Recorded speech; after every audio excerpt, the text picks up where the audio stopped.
Brutally honest first impression of the Glowforge Aura. I've read such bad reviews of the Glowforge Aura online, so let's hope I didn't make a mistake buying this. First is the setup. When you open the box, it directs you to go to their website, but there really wasn't much to set up, so I just did it on my own. The only part that had me confused for a minute was installing the laser. Highly recommend you watch the video, unlike me, but also I wish they just provided a paper with written instructions as well. The next thing you have to do is vent the machine somehow because laser fumes are harmful to your body, but since I'm not trying to spend more money on an air filter, we're venting it out the window for free. My husband helped me rig our AC unit's window cover to use until we find a permanent solution, which means it actually won't be free because we have to buy a new window cover, which is about $30. The first thing I'm going to test cut is the free gift box they recommend, and I'm using some cardstock I had at home. The app is free to use, but if you want premium access, it's going to cost $50 a month, and you'll always need to be connected to Wi-Fi to use the machine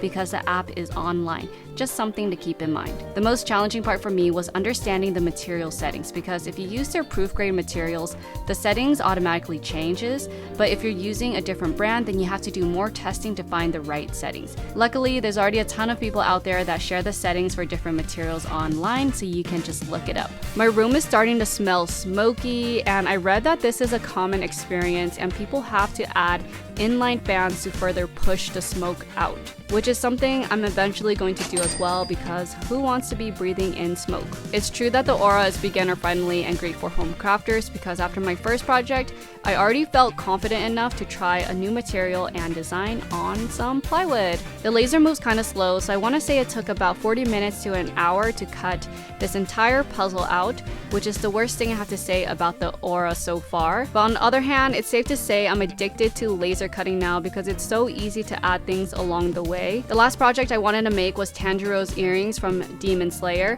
I could make a whole video on beginner mistakes I made, but after making 3 pairs of earrings, I figured out the best settings to use. After spending the whole day testing and learning, I'm happy to report that I didn't experience any major problems and overall had a great experience using the Aura. If I didn't win a grant from Joanne to spend on this, I don't think I would have purchased the Aura based off of the reviews, but now that I've used it, it's really not that bad for what I want to do. However, I'm not too sure I would invest my own money to buy it again when there are other laser machines out there that are the same price or cheaper and can do more.